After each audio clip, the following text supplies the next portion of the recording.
Isang mapagpalang umaga po sa inyo mga pinamahal at pinakaibig pong mga kapatid. Sa atin pong pangalawang Obispo Orlando Candelaria. Sa atin pong Ministro, Pastor Emmanuel Reyes. Sa ating Pastor Gonzalo Talita.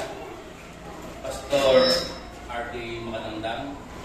At sa mga Japonesa na kapiling natin ngayon.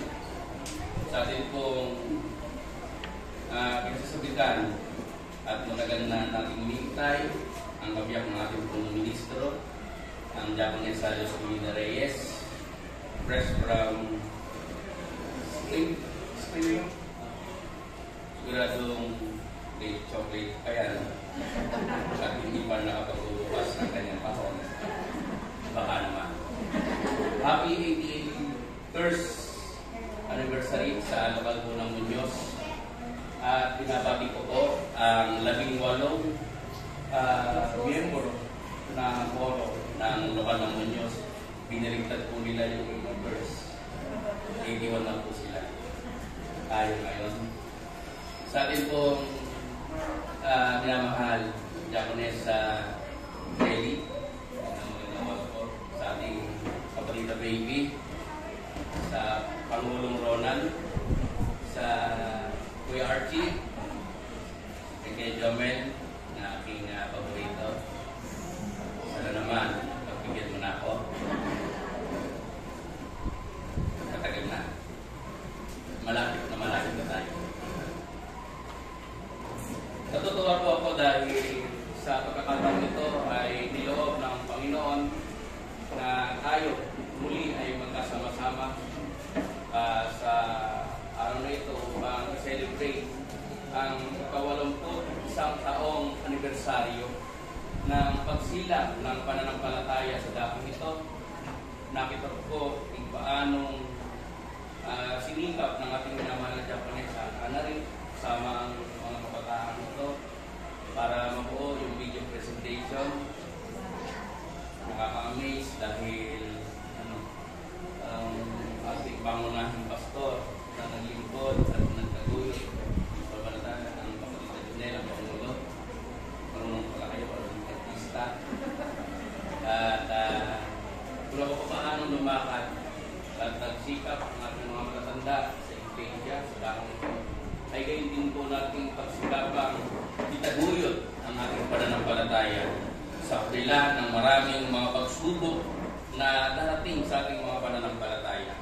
Gaya nga ng ating paksa, tema sa araw na ito na nagmula sa aklat ng Juan 16:33 ang wika, ang mga bagay na ito'y sinalita ko sa inyo upang kayo'y magkaroon sa akin ng kapayapaan. Ibig sabihin, doon tayo magkakaroon ng kapayapaan kanino? Sa kanyang iglesia. No? Sa pagdakilang pagtawag sa bawat isa atin ng ating Panginoon sa Kristo, ay magkakaroon na niya tayo ng kapayapaan. Sa sanglibutan, bakit?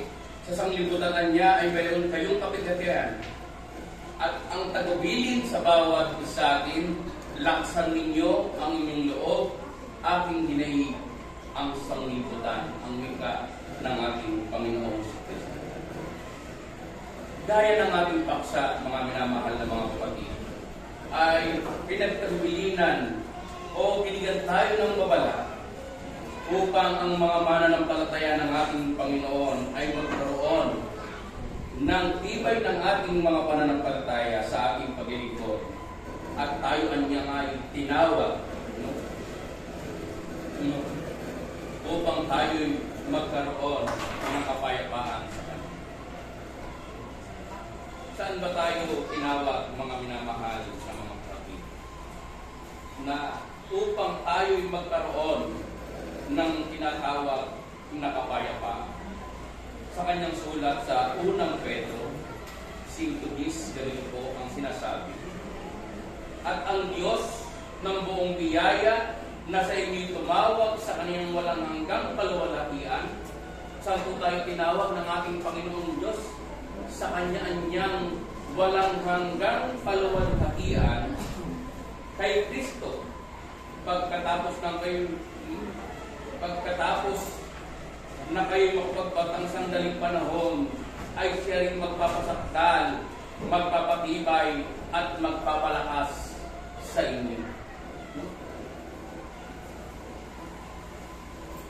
Tayo anya'y tinawag doon sa kanyang walang hanggang kaluwalhatian kay Kristo na siyang Iglesia, na siyang pinagdalagahan sa bawat isa atin, na kung papaano ang ating mga magulang, ang ating mga nasa unang mga lingkod ng ating Panginoon, itinaguyod ang kanilang mga pananampalataya upang manahin ng bawat isa atin.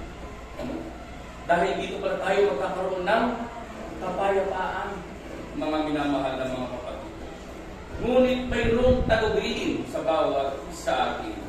Ang wikay, pagkatapos ng kayo'y magpagbatang sandaling panahon, mayroon palang talagang dadanasin ang mga mananampalataya na makapagbatang sandaling panahon ay siya rin naman kanyang makapagpapasakdal sa bawat isa sa atin ng ating mga pananampalataya. Makapagpapatibay sa ating mga paglilingkod sa kabila ng maraming mga pagsubok na dadanasin ng bawat isa atin. Siya rin ang magpapalakas sa bawat isa sa atin. Tayo'y tinawag sa walang hanggang kaluwalhatian ng ating Panginoon. Ngayon, kalakip ng pagkatawag sa ating bilang mananampalataya ay ang pagbabata o pagdanas ng bawat isa. Ibig sabihin, dadaan tayo sa maraming pagsubok upang maging karapat-dapat sa kaluwalhatian ng ating Panginoon. Dadanas ang bawat isa. Dadaan sa sinatawag na batahin ng isang mga mananampalataya. Ano-ano ang mga pagbabatang dadaanan ng bawat isa sa atin? Sa kanyang sulat, sa aklat ng Mateo, 6:25, ganito po ang sinasabi ng talata. Kaya nga, sinasabi ko sa inyo, huwag kayong mga balisa sa inyong pamumuhay kung ano baga ang inyong kakanin o kung ano ang inyong iinumin. O kung ano ang inyong iinumin, kahit ang inyong katawan kung ano ang inyong darangkin. Hindi baga mahigit ang buhay kaysa pagkain at ang katawan kaysa pananamit. No? Magsikap para sa ating mga mahal sa buhay, sa ating pamilya, upang tayo mayroong ipagkaloob sa pagkainan. Tumulong ba tayo ng bawat isa? Kung ano niya yung iinumin, darangkin, mga pangunahing pangangailangan ng tao na siyang nagiging dahilan ng ating mga pagliban sa ating mga paglilingkod. Yan pala yung unang batahin. O pangunahing pangangailangan ng tao na siyang nagiging sagwil sa ating matamang paglilingkod sa harap ng ating Panginoon. Ito'y isang babala sa bawat isa na kung paano ipinagtagubilin sa bawat isa ang wikay. Kaya na sinasabi ko sa inyo, huwag kayong mga balisa, huwag tayong mangangamba, huwag tayong matatakot, mga minamahal na mga kapatid. Ano pa ang mga bagay na batahin o dadanasin o dadaanan ng mga mananampalataya? Sa kanyang sulat sa aklat ng Mateo 24, ang versikulo 9 hanggang 10, ganito po ang sinasabi. Kung magkagayo'y ibibigay kayo sa kapighatian, ano pa po ang babatahin ng mga mananampalataya? Dadanasan na tayo o dadaan tayo dun sa kapighatian. Sa mga kalungkutan daranasin ng mga mananampalataya, ibibigay kayo sa kapighatian at kayo'y papatayin at kayo'y papupuotan ng lahat ng mga bansa dahil sa aking pangalan. At kung magkagayo'y maraming mga titisod at mga kakanuluhan ang isa't isa, at mga kakapuotan ang isa't isa. Nandiyan niya yung kapighatian, yung mga problemang daranasin at dadaanan ng bawat isa. Hindi lamang pala yung mga ating mga pangangailangan pang-araw-araw sa buhay. Talagang dadaan tayo sa maraming kapighatian o problema, mga suliranin, na siyang magiging hadlang sa ating paglilingkod.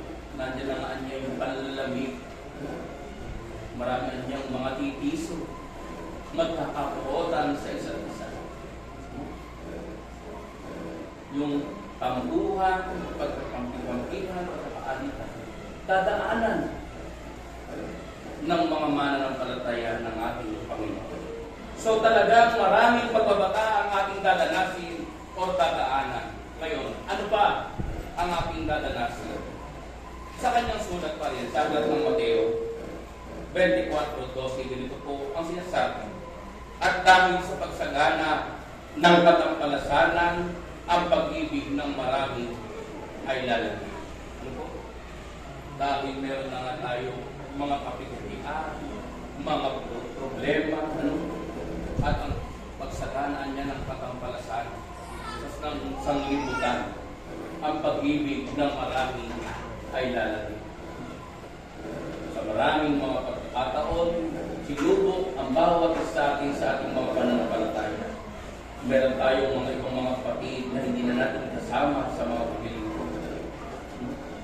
Dahil nainis doon sa maraming mga pagsubok na dumating sa kanilang mga buhay. Sa maraming mga paghahanap. Diba? Marami na tayo mga kapatid na hindi natin nakakapili. Kaya ito yung programa ng ating iglesia, ng ating pangasiwaan, ng gabinete ng iglesia, na kung paano kinakailangan mamisyon muli natin ang ating mga kapatid na ito, ng mga nalalamig sa mga paglilingkod, na nilimot nila yung mga gawang paglilingkod, na minanapan ng bawat isa sa ating mga magulang, yung ating mga pananampalataya. Ngayon, bakit kailangan pagdaanan at malagpasan ang mga ito ng mga lingkod ng ating Panginoon? Na tayo ang tinawag doon sa walang hanggang kalwalhatian ng ating Panginoong Kristo.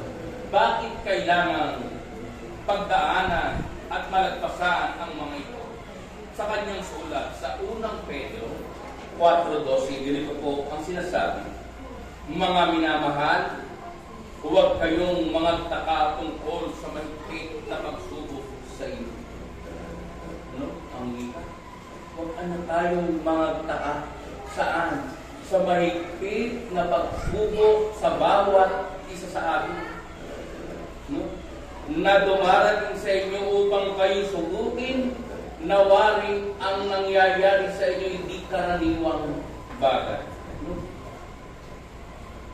Ito pala isang pagsubok na di karaniwang mga bagay. Gaya nga ng naranasan natin, pandemya na lumipas. Halos 3 taon na. At ito pa nga, may bago na naman. Sabi nga nila, pagkayari ng elections, ayan naman. Ito'y isang tagubilin sa bawat isa. Isang babala. Dahil ito palang mga pagsubok na ito ay hindi karaniwang pagsubok sa buhay ng tao. Sino makapagsasabi na ang EDSA malilinis? Mapapahinto ang lahat ng mga tao sa kanyang paghahanap ng mga kaniyang ikabang buhay. Makatindigil sa kanyang bahay. Sa inyong maraming mga pagsubok na dinadanas ng bawat isa sa kabila ng ating pagsusumikap upang maitaguyod ang ating pamilya. Meron pa niyang mga pagsubok na di karaniwang bagay. Ngayon, bakit kailangan pagdaanan ng tao ang bagay na ito? Sa kanyang sulat pa rin sa unang Pedro, 1:7, upang ang pagsubok sa inyong pananampalataya na lalong mahalaga kaysa ginto na nasisira, bagamat ito'y sinusubok sa pamamagitan ng apoy, ay masumpungan sa ikapupuri at ikaluluwalhati at ikararangal sa kahayag ni Hesus Kristo. Ano pong halimbawa ang pinakita ng banal na kasulatan sa bawat isa ito? Na kung papaanaan niya ang ginto na sinusubo o dinadalisay sa apo. Yung ginto, para makita mong pure, kailangan tunawin ito sa pamamagitan ng apoy. No? Yung sobrang init. Upang lumabas yung talagang puro. Gayun din yung ating mga pananampalataya. Pinakailangan danasin ng bawat isa upang papadalisayin tulad ng ginto. No? Yun yung pinakailangan daanan ng bawat isa para sa anan niya. No? Na kung tayo ay masubo, no? Ay masuntungan niya ang bawat isa saan? Sa ikapupuri, sa ikaluluwalhati, kaya ni Hesus Kristo. Paglalagpasan ng bawat isa ng lahat ng mga bagay nito, yung mga kapurihan at kaluwalhatian, ang mahayag sa pamamagitan ng ating Panginoon Hesus Kristo. Yung bago tayo magpatuloy, lagi ko na lamang nababang pagkakisan o madalas sa pagkinig ko, nagkikwento ako. Sabi nga sa marami, ayun na naman si Pastor, kwento lang naman ang kwento. Ang haba marami. Paulit-ulit din naman yung kwento. Pero kasi minsan, nakakatulong din sa bawat isa atin na kung paano tayo nakaka-relate doon sa mga kwentong nadidinig din naman natin sa TV, sa social media, na nakakatawi ng ating mga darahin sa buhay. Kaya nandiyan ang Japanese sa Lusudo. Siguro pagka nandun sa ibang bansa, nagpe-Facebook din yan. Sabi niya, para din din si kapatid na Alice, huwag lang makikita ng konting post na hindi maganda-ganda, ay mapupunan agad ng kapatid na Alice. Kapagaling na spotter nun. Para huwag lang bababa ng konti yung camera, ako nakatinila si Papa yung sasabi. Tapos po half body lang. Sa kwento ko, parang ko na-kwento ko na rin dito sa inyo. Kaya nyo nang ulitin ko. Ganun din naman din sabi ko nga, palagi na pagka tumititid ako, nakikinig yung mga tao o yung mga miyembro. Paulit-ulit na lang yung paksa. Paulit-ulit na lang yung talata. Bakit nga ba? Kasi hindi yung makapagpapakibay ng ating mga pananampalataya. Magiging kalusugan ng bawat sa atin upang magamit natin doon sa maraming mga pagsubok. Dahil natin ang pagkain natin ng kanin araw-araw. Ilang beses kumakain ka daw may 5 ng kanin. Ay sorry, 3 lang pala. Tinapay yung pagitan mo. Pagkising sa umaga, kape, tinapay. Pagkayanin ng kalahating oras, magkakanin na naman. Tapos meron coffee break ng alas 10, bago ang alas 12. Ganun tayo. Bakit tayo kumakain ng kanin, ng tinapay, ng tinapa, ng tuyo, ng itlog? Dahil yun yung magbibigay lakas sa ating mga katawan. No? Yung protina na tinatawag. Sabi nga natin yung breakfast, yun yung kinakailangan natin upang magamit natin sa ating pagtatrabaho. Ganun din naman yung ating nadidinig ng mga salita. Bagamat paulit-ulit, gusto natin. Hindi ba pagka minsan, pagka dumating yung punto na hindi tayo nakasamba dahil may exam, o kaya may hupit na tawag ng trabaho, na linggo, hindi nakalibang tayo. Parang kulang yung ating araw. Parang lambot na lambot tayo pagdating ng Monday. Kasi nakasanayan na natin na makarinig, maka-absorb yung ating mga kaluluwa, yung ating mga isip ng salita ng Panginoon na siyang makapagpapatibay ng ating mga pananampalataya, lalo tigit kalusugan niya ng ating mga kaluluwa. Ito nga yung kwento ng mag-ina at ng buhaya. Ulit na naman. Kaya yan yun na. Baka nakalimutan na natin. Meron kasing mag-ina na naglalaro, ay maglalaba yung kanyang ina sa tabi ng ilog. Sumama yung kanyang anak. At habang naglalaba yung kanyang ina sa tabi ng ilog, yung kanyang namang anak ay naglalaro, nagtatampisaw sa ilog.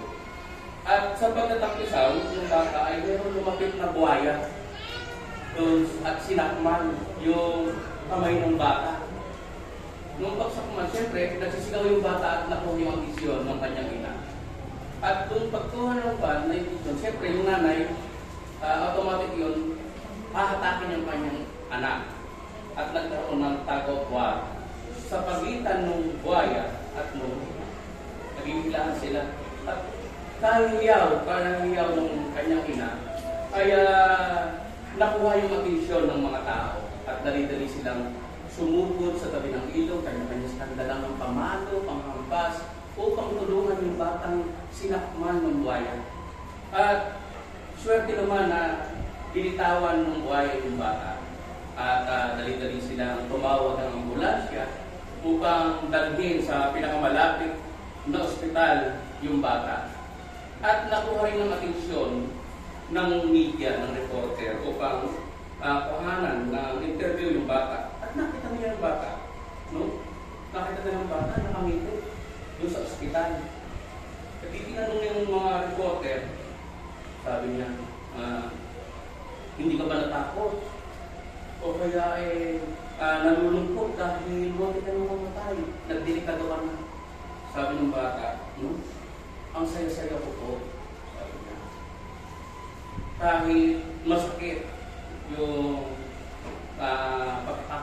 pagkakasakman ng buhaya sa kanya. Nakita niya kasi maraming dalos napakasaya ko po. Dahil pinaglaban ako ng aking ina, ng kanyang nanay. Tuwan-tuwa yung bata, kaya pala siya'y nakangiti. Dahil pinaglaban siya ng kanyang nanay. Pinagmamalaki niya ang kanyang mga sugat. Dahil ang mga sugat na ito, ang iba, ay tanda na mahal siya ng kanyang ina. Dito ba? Kahit delikado, pinagmamalaki niya. Yung mga sugat na ito. My dear friends, my brothers and my sister. No? Whenever we feel that we scared in life, when we feel pain in our life, don't think God is punishing us. Huwag nating isipin na kung tayo dumarating sa punto ng ating mga buhay, na tayo may mga sugat, masakit, huwag nating isipin na tayo pinarurusahan ng ating Panginoon. Ano po? When we feel pain in our life, don't think our God is punishing us, but believe God is protecting us. No? Tayo ay ipinagtatanggol ng ating Panginoon, but believe God is protecting us. God defending us. God is fight for us. No? Itong mga sugat na dinadanas ng bawat isa atin, itong mga pasang ito, mga minamahal ng mga kapatid, yung mga sakit na ating mga nararamdaman ay isang tanda na tayo ay pinaglalaban ng ating Panginoon. No? O minsan masakit, minsan nakakapagod. No? Pero ang kinakailangan lang ng bawat isa atin, tayo magtiwala sa Diyos at bayan natin ang ating Panginoon ang lumaban para sa atin. Di ba? Yun naman yung pinakailangan ng bawat isa. Hayaan natin, pangunahan tayo ng ating Panginoon. Minsan sa ating mga nasa, minsan talagang hindi nangyayari. Dahil mayroong mas magandang plano sa bawat sa atin ng ating Panginoon. Hayaan lang natin, no? Na dumating yung panahon. Sabi nga lang sa kanta, in His time. Dito ba? Kailangan lang tayo magantay. Ngayon, balik tayo sa ating paksa. Kaya nating lagpasan ang lahat ng mga bagay nito. Sa kanyang sulat, sa Santiago 1, 2 4, ganito po ang sinasabi ng talata sa bawat isa. Mga kapatid ko, ariin ninyong kagalakan. Ano ang sabi? Ariin na nating kagalakan kung kayo'y nangahuhulog sa sari-saring tukso. Yamang nalalaman na ang pagsubok sa inyong pananampalataya ay gumagawa ng pagtitiis. Hayaan ang bawat isa ating mga minamahal ng mga kapatid na mangagalak ang bawat isa atin. Kung dumarating sa bawat isa atin yung mga sari-sarian niyang tukso, yung mga kapigatian ito, ariin natin kagalakan.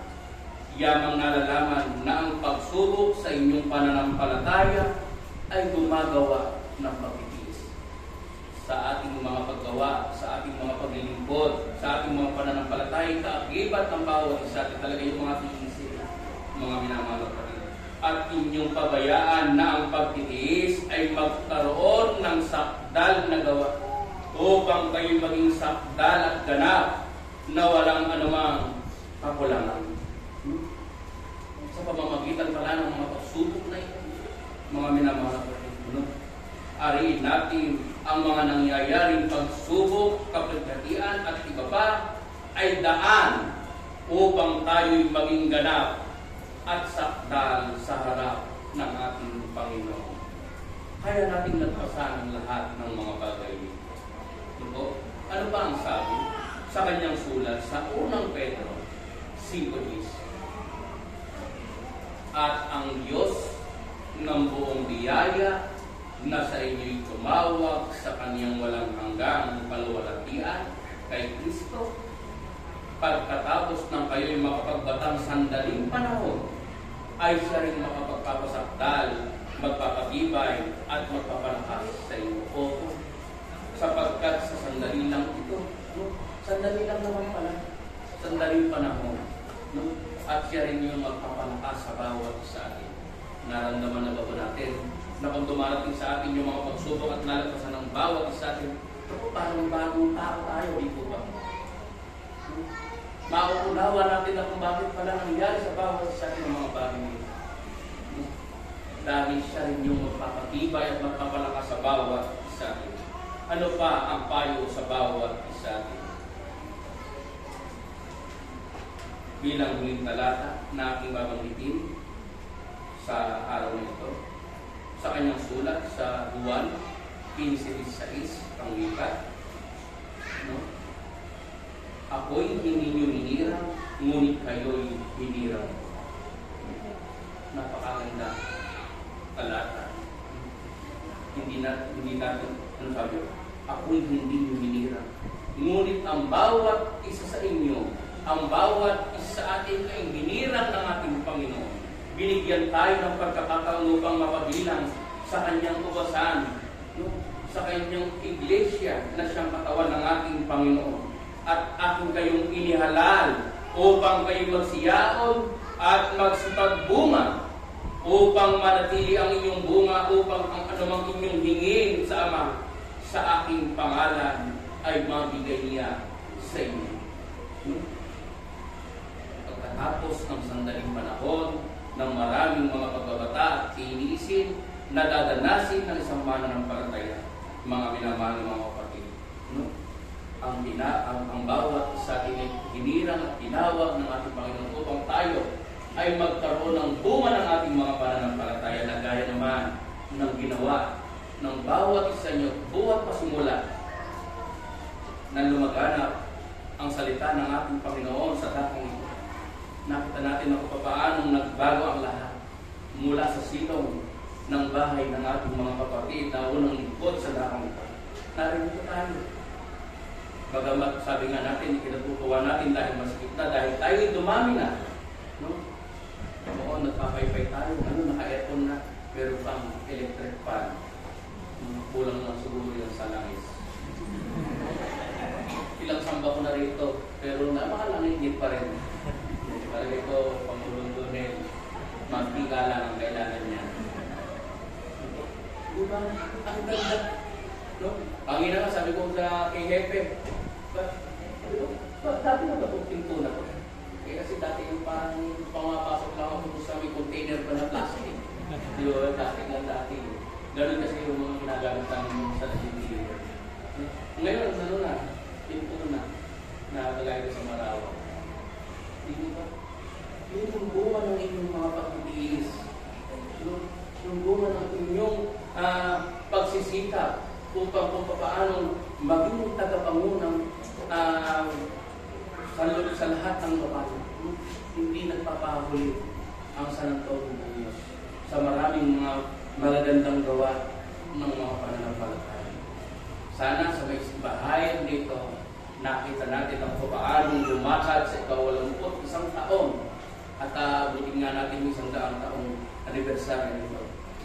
Bago yun ay anniversary muna ng Iglesia. Sana ay dumami pa tayo, lumaki pa yung bahay-sambahan nito. Muli po, maraming salamat sa mabuting pagkakataon na ipinagkaloob mo sa akin upang maging tagapahayag ng banal na salita ng ating Panginoon at sana'y nakinabang ang bawat sa atin, natanim sa ating mga puso't isipan at naging katibayan ng ating mga pananampalataya sa Panginoon. Muli, happy anniversary, magandang bago po sa inyo.